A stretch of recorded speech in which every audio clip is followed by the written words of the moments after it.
Welcome to learn anything. आज आपको दूसरा चैप्टर करवाया जाएगा अकाउंटिंग की सीरीज़ का, और इसका टाइटल है accounting for non profit earning concern, यानी ऐसी ऑर्गेनाइजेशन जो नॉन प्रॉफिट ऑर्गेनाइजेशन होती है उसके बारे में जो अकाउंटिंग है, उसकी जो अकाउंटिंग होती है किस तरीके से होती है वो आपको करवाई जाएगी। तो सबसे पहले जो क्वेश्चन किस तरीके के आ सकते हैं उसमें पहला है computation of cash balance. Cash balance को कंप्यूट करना, उसकी कैलकुलेशन करना, इस तरह का क्वेश्चन आ सकता है। Computation of accumulated fund, accumulated fund जो इसको कहा जाता है कैपिटल को नॉन प्रॉफिट के अंदर। इसके अलावा प्रिपरेशन ऑफ फाइनल अकाउंट्स जिसके अंदर इनकम एंड एक्सपेंडिचर अकाउंट आता है जो कि इनकम स्टेटमेंट होता है। इसके अलावा बैलेंस शीट और MCQs वगैरह भी आपके आ सकते हैं। तो accounting for non profit earning concerns और नॉन प्रॉफिट ऑर्गेनाइजेशंस कौन कौन सी होती हैं, तो इसके अंदर एसोसिएशंस आ जाती हैं, चैरिटीज़ आ जाती हैं, cooperative and other voluntary organization होती है। और इनको इसीलिए बनाया जाता है ताकि कल्चरल, एजुकेशनल, रिलीजियस, प्रोफेशनल और दूसरी पब्लिक सर्विस जो है प्रोवाइड की जा सके।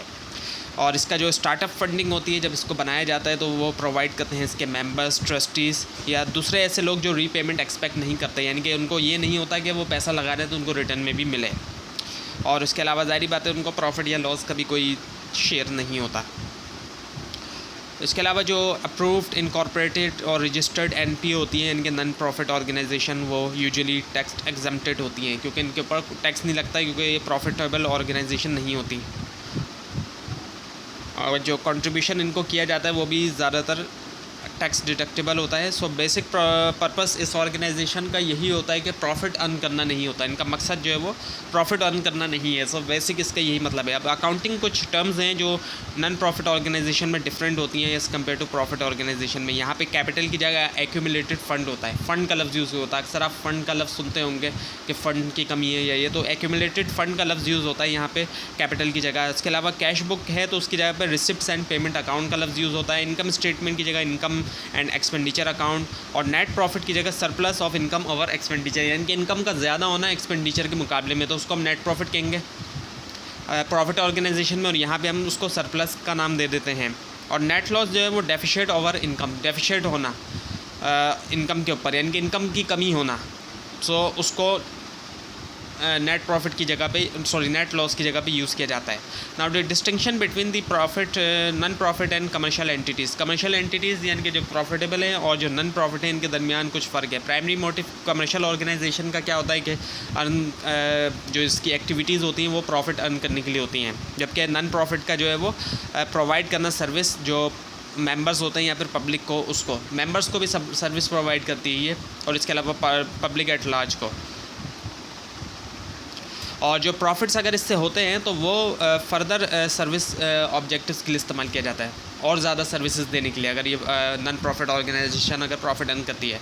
ऑनरशिप की अगर बात करें, so proprietor of business are owners of, जो प्रोप्राइटर्स होते हैं वो ऑनर्स होते हैं प्रॉफिटेबल ऑर्गेनाइजेशन के अंदर, और उनको शेयर भी मिलता है। जबकि सब्सक्राइबर होते हैं, subscriber to the membership of non profit entity are called members, members कहलाए जाते हैं। जो नॉन प्रॉफिट ऑर्गेनाइजेशन के जो सब्सक्राइबर होते हैं वो मेंबर्स कहलाए जाते हैं, उनको ऑनर्स नहीं कहा जाता है। और डिस्ट्रीब्यूशन ऑफ प्रॉफिट की अगर बात करें तो प्रॉफिट डिस्ट्रीब्यूट किया जाता है ऑनर्स के दरमियान प्रॉफिटेबल ऑर्गेनाइजेशन में, जबकि प्रॉफिट डिस्ट्रीब्यूट नहीं किया जाता मेंबर नॉन प्रॉफिट ऑर्गेनाइजेशन में।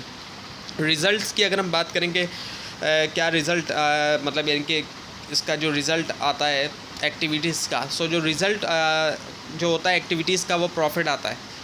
जो डिफरेंस होता है सेल्स के दरमियान और एक्सपेंसेस के दरमियान, सो प्रॉफिट होता है। और जो प्रॉफिट होता है प्रॉफिटेबल ऑर्गेनाइजेशन में उसको विड्रॉ भी किया जा सकता है, ऑनर निकाल भी सकता है या रिटेन भी रख सकता है। सो उसको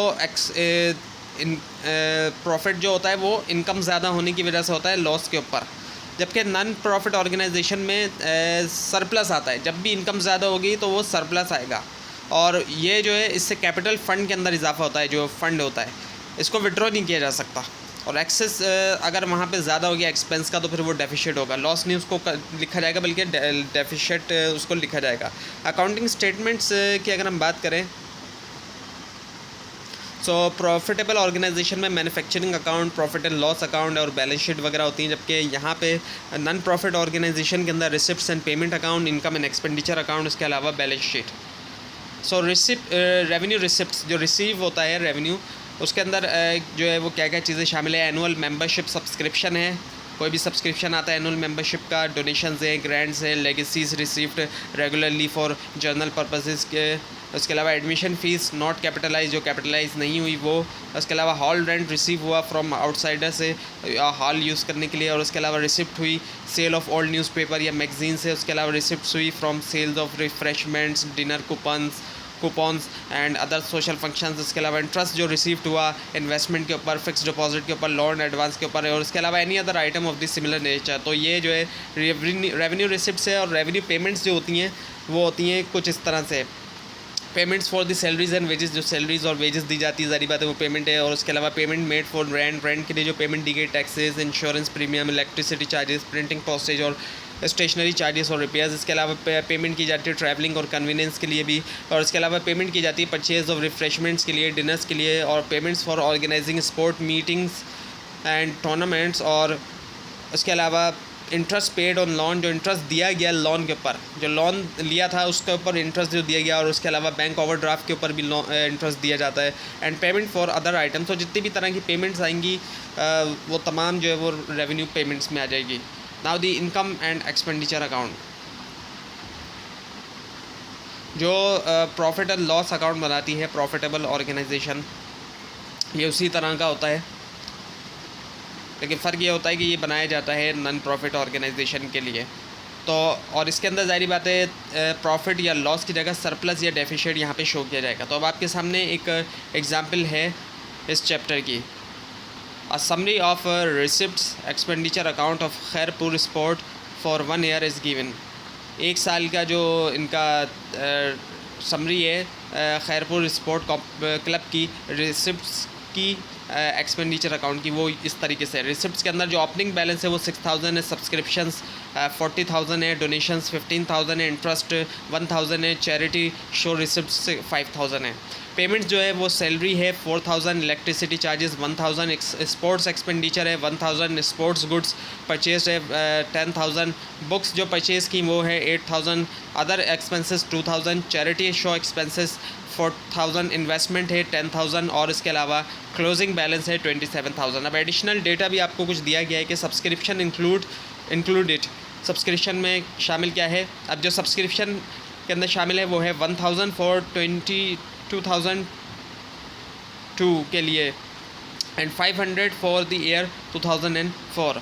एक्रूड सब्सक्रिप्शन जो है वो है 2,500 फॉर द ईयर 2003, और आउटस्टैंडिंग सैलरी है 2,000 की। एक्रूड इंटरेस्ट इनकम है 500। On January 1, 2003 the club had the following assets. अब एसेट्स भी यहाँ पे गिवन है हमें, क्योंकि जब बैलेंस शीट बनाई जाएगी तो उसमें एसेट्स को लिखा जाएगा। स्पोर्ट गुड्स है 4,000 का, बुक्स है 5,000, और इन्वेस्टमेंट है 6,000 की। सो अब रिक्वायर्ड है इसके अंदर हमें prepare income and expenditure account for December 31, 2003। Income expenditure account को प्रिपेयर करना है, जो कि इनकम स्टेटमेंट की तरह होता है 2003 December 31 के लिए, और बैलेंस शीट प्रिपेयर करनी है एज ऑन December 31, 2003 के लिए। सो आपके सामने पहले है इनकम एंड एक्सपेंडिचर अकाउंट, तो इसके लिए नाम लिखा जाएगा सबसे पहले Khairpur sports club income and expenditure account for the period ended 31 December 2003। अब इसके अंदर जो इनकम वाला साइड है वो है लेफ़्ट हैंड साइड, और एक्सपेंडिचर है right hand side. So income के अंदर आपके सामने यहाँ पे जो इनकम मौजूद है इसी इनकम को उठा के आप लिखेंगे, लेकिन सबसे पहले इसमें ओपनिंग बैलेंस है, ओपनिंग बैलेंस को आप नहीं लिखेंगे, ना पेमेंट में आप क्लोजिंग को लिखेंगे, ना ओपनिंग के अंदर आप लिखेंगे रिसिप्ट पे। सो सब्सक्रिप्शन है 40,000 का। अब यहाँ पे आपने सब्सक्रिप्शन लिखना है, लेकिन यहाँ पे 40,000 के अलावा कुछ एडिशनल इन्फॉर्मेशन आपको दी गई है, और वो दी गई है यहाँ पे। सो 1,000 सब्सक्रिप्शन इंक्लूडेड, 1,000 फॉर 2002 एंड 500। सो ये जो दिया गया है इसको आप माइनस करेंगे 1,000 को और 500 को, और इसके अलावा जो एक्रूड सब्सक्रिप्शन है 2,500 का, इसको ऐड कर दिया जाएगा। तो जो फाइनल अमाउंट आएगा वो आएगा 41,000 का। इसके अलावा डोनेशंस जो यहाँ पे दिए गए हैं वो हैं 15,000 के। सो जो डोनेशन है वो ऐसी का ऐसी आ जाएगा, क्योंकि एडिशनल इन्फॉर्मेशन के अंदर कोई भी डोनेशन के बारे में इन्फॉर्मेशन नहीं दी गई। इसके बाद फिर रिसिप्ट्स के अंदर इंटरेस्ट है 1,000 का इंटरेस्ट है, लेकिन इसके अलावा एक्रूड इंटरेस्ट इनकम भी है, वो है 500 की। सो एक्रूड ये भी इनकम ही है, तो इसीलिए इसको भी ऐड कर दिया जाएगा, ये हो जाएगा 1,500 की। और इसके अलावा है फिर चैरिटी शो रिसिप्ट्स। अब चैरिटी शो रिसिप्ट्स भी ज़ाहिर बात है सिर्फ यहीं पे दी गई है, हमें क्वेश्चन के अंदर कोई एडिशनल इन्फॉर्मेशन में नहीं दी गई, तो इसको भी ऐसे ही उठा के लिख दिया जाएगा 5000 का। तो ये आपकी इनकम साइड हो गई 62,500 की। Now the expenditure side. अब एक्सपेंडिचर साइड में सबसे पहले जो सैलरी है हमें ज़ाहिर बात है 4000 की। अब सैलरी हमें 4000 है, लेकिन इसके अलावा आउटस्टैंडिंग सैलरी भी दिया गया है हमें। अब आउटस्टैंडिंग का मतलब यही कि अभी तक ये भी पे नहीं हुई। अगर यहाँ पे प्रीपेड सैलरी आती तो ज़ाहिर बात है उसका मतलब होता कि हमने पहले से दे दी है, लेकिन यहाँ पे आउटस्टैंडिंग है तो इसका मतलब है इसको भी हमने पे करना है। तो ऑलरेडी एक्सपेंडिचर में सैलरी मौजूद है तो उसके अंदर हम ऐड करेंगे, जो कि 6000 हो जाएगी। उसके अलावा फिर इलेक्ट्रिक चार्जेस हैं 1000 के, और ज़ाहिर बात है इलेक्ट्रिक चार्जेस हमें एडिशनल इन्फॉर्मेशन में नहीं दिया गया तो उसको भी हम ऐड कर देंगे 1000 के। और इसी तरह से स्पोर्ट एक्सपेंडिचर भी 1000 हमें गिवन है, वो भी हमें नहीं दिया गया एडिशनल इन्फॉर्मेशन में। अदर एक्सपेंसेस और इसके अलावा चैरिटी शो एक्सपेंसेस, इन तमाम को हम ऐड कर देंगे। सो जो टोटल हमारे पास अगर अब इसका अच्छा है, अब हमारे जो टोटल एक्सपेंडिचर हुए वो हुए 14000 के, और जो इनकम थी हमारी वो थी 62,500 की। सो जो इनकम में से जब हमने माइनस किया एक्सपेंडिचर्स को तो हमारे पास सरप्लस आया ओवर एक्सपेंडिचर 48,500 का। सो 48,500 आपके सामने मौजूद है सरप्लस ओवर एक्सपेंडिचर, और फिर इन दोनों साइड को हमने बैलेंस कर दिया अमाउंट लिख के नीचे 62,500 का। तो ये आपके सामने इनकम एंड एक्सपेंडिचर अकाउंट भी हुआ। अब इसके बाद है बैलेंस शीट। अब बैलेंस शीट के लिए हम सबसे पहले लिखेंगे नाम Khairpur sports club, balance sheet as on December 31, 2003। और इसके अंदर एसेट साइड और इक्विटी साइड। एसेट्स के अंदर ज़ाहिर बात है करंट एसेट्स और फिक्स्ड एसेट, और लाइबिलिटीज़ और इक्विटी आ जाएगी, ऑनर्स इक्विटी इक्विटी साइड के अंदर। तो सबसे पहले हम करंट एसेट लिखेंगे। अब करंट एसेट के लिए हमारे पास सबसे पहले हम कैश उठाएंगे, और कैश क्या है, कैश जो होगा वो क्लोजिंग बैलेंस होगा, क्योंकि December 31 को बनाई जा रही है तो क्लोजिंग बैलेंस ही हमारा जो है वो कैश होगा 27,000 का, जो कि हमें गिवन है। उसके अलावा फिर इसके अंदर हमने जो रिसीवेबल होते हैं ज़्यादा तौर पे वही करंट एसेट में आते हैं, तो इंटरेस्ट रिसीवेबल है हमारे पास, वो हमने लिखना है, जो कि हमें गिवन है 500 का।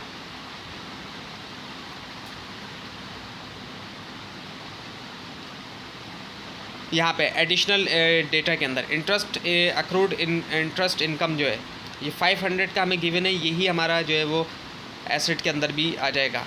उसके अलावा सब्सक्रिप्शन रिसीवेबल है जो कि है 2500 का।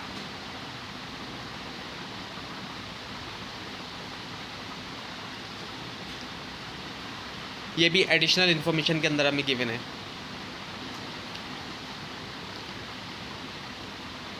तो इस तरह से हमारे पास टोटल करंट एसेट आ गया। अच्छा, दो नोट करने वाली बात ये कि कैश के अलावा दोनों जो एसेट्स आए ये एडिशनल इन्फॉर्मेशन से आ गए। उसके बाद फिर फिक्स एसेट्स है। फिक्स एसेट हमें इसने डायरेक्टली यहाँ गिवन है, जैसे कि स्पोर्ट्स गुड्स हमें दिया गया है 4000, बुक्स हमें दिया गया है 5000, और इन्वेस्टमेंट हमें दी गई 6000। तो ये हम उठा के डायरेक्टली लिख देंगे। लेकिन इसके अंदर नोट करने वाली बात ये है कि इसके अंदर भी कुछ हमें एडजस्टमेंट की गई है। स्पोर्ट्स गुड वैसे तो 4000 है, लेकिन यहाँ पे 14000 दिया गया है, क्योंकि इसके अंदर भी हमें कुछ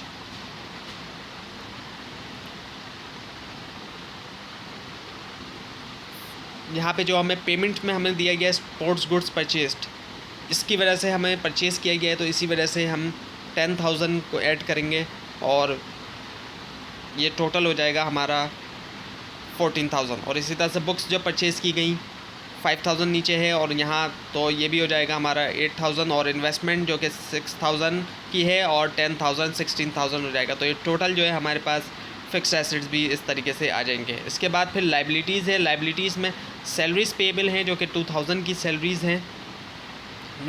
यहाँ पे हमें ऊपर हमें दिया गया है 4000, और आउटस्टैंडिंग जो है 4000 का मतलब है कि 4000 में से जब हम 2000 माइनस करेंगे तो हमारे पास आ जाएगी 2000 की पेएबल है। और अनअर्न्ड सब्सक्रिप्शन, अब जो अनअर्न्ड सब्सक्रिप्शन है वो है हमारा 500 का। वो सब्सक्रिप्शन जो अब तक हमने अर्न नहीं किया है उसको हम कहेंगे अनअर्न्ड सब्सक्रिप्शन।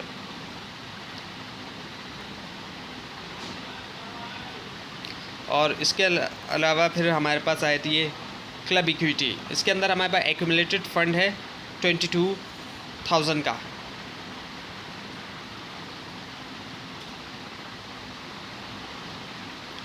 और फिर इसके अंदर हम ऐड करेंगे सरप्लस को, जो कि आया हमारे पास